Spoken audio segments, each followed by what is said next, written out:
Eric Alterman. When it comes to the future of journalism, he doesn't delude himself. The blogger, journalist, and journalism professor believes that sooner or later the last newspaper will conk out. In his view, reanimation attempts and online experiments hardly have a fighting chance. But what lies behind his pessimistic vision?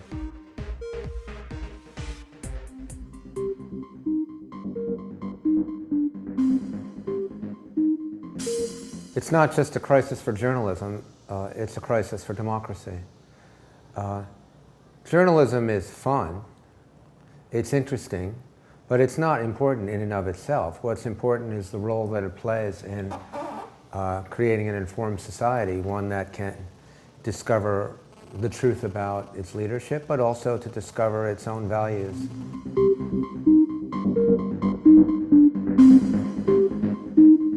Well, the Los Angeles Times has about half of the staff that it had 2 or 3 years ago. The Washington Post has a larger fraction, but still much diminished. You know, the Boston Globe doesn't have a single national reporter or a foreign reporter anymore. So once upon a time, all of these newspapers were doing their own investigations, and now they're down to single staff. And these staffers, they can't serve the communities, and they can't focus on things that require a lot of time. We learned used to be a very good newspaper, the San Diego Union Tribune, which did a terrific investigation of corruption of their congressmen that went to the very highest levels of the Pentagon. There was only one really good set of reporters in Washington from an American newspaper leading up to the Iraq War, the Knight Ridder Bureau. Knight Ridder is gone. The McClatchy company has taken it over. The McClatchy stock is now worth about 5% of what it was worth when it took it over. Most of those reporters have been let go. Some of them remain, but not all, but who knows how long that will. And it's obvious what the effect of this is. So we already have a diminished democracy in the United States as a result.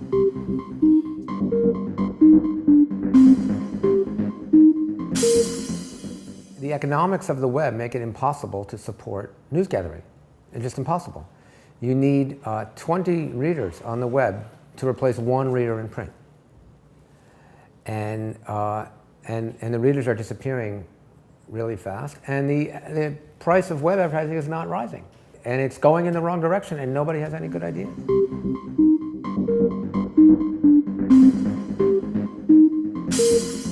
Well, my students are mostly interested in how in the world are they going to have careers as journalists, because the world is blowing up in front of them. The old pathways are closed off to them. I was talking about today in the first day of class that I taught at graduate school, and I said, you know, for the entry-level jobs that used to be open to you people, well, there's hundreds of people now who are already trained for those jobs and will take any amount of pay. Because journalists don't go in for money by and large. They like money, but it's not what's at the bottom of it. I tell them they have to find a specialty and sell themselves. You have to be an entrepreneur as well as a specialist. And it'll be a much, much smaller group of people.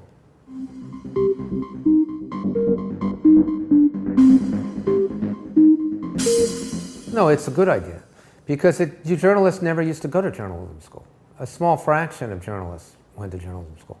But now, and I actually, to tell you the truth, even though I've taught in journalism schools for many years, I was always ambivalent about whether or not I thought they were a good idea, because I never went to journalism school.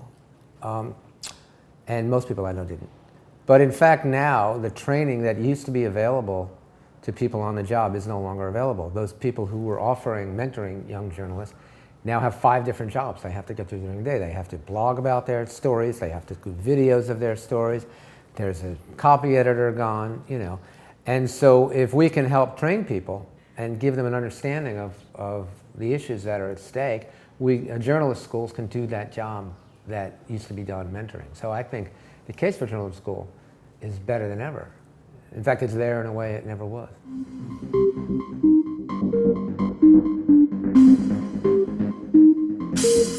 Well, what's happening is that people are writing for hits. So they're trying to use phrases that will come up in Google searches, and they're trying to be a little more outrageous because there's much less emphasis on original reporting and much more emphasis on clever phrase making, so that people will be driven to your site, because that's how you make your money, on clicks on your site.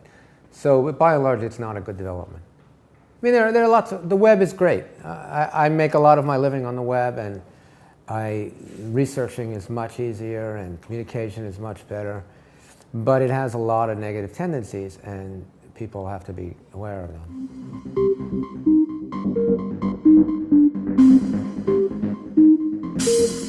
Young people have stopped reading newspapers, and they are not picking up the habit as they get older. That was the hope, that once they get older and bought a house, they would subscribe to their newspaper.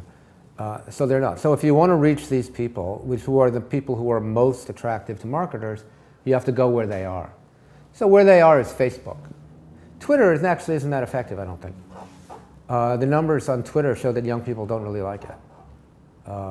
They try it and then they drop it right away. But Facebook is very popular. So I have a Facebook page with 1,000 friends.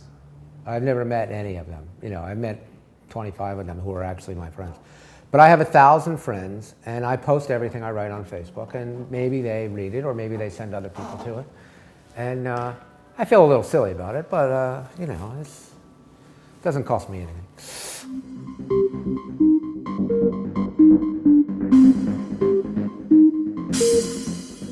Well, those communities are actually stronger than ever, but there's no one single community anymore. There's no national community. There's no even really geographic community. That's why journalism is dying, actually, because people no longer live in geographic communities. They live in cyberspace. They are connected to people through the internet. So it doesn't matter. You read the New York Times as a national newspaper, you don't have to read. You're interested in what's happening around you, but you can get that anymore. You don't need that from your newspaper anymore. That was the backbone of newspapers, that kind of community. Department stores, local advertisers, classified ads, you know, I have a couch I need to sell. Those communities have disappeared. Nobody knows. My personal view is that the only thing that can save a big part of it is for universities and foundations to understand the investment that they have in newspapers and for them to take over the unprofitable parts. Some parts of it will remain profitable on the web, like sports and celebrity and all the stuff that doesn't really matter, but that was used to sell the newspaper. But the stuff that doesn't pay for itself, stuff about Abu Ghraib and stuff from Afghanistan and, you know, poppy growing and dangerous stuff, expensive stuff, that we really need the pillars of society to step up and recognize its value and fund it. And universities in particular have a very hard time with journalistic culture because they move at a much slower pace and they like everything much more controlled.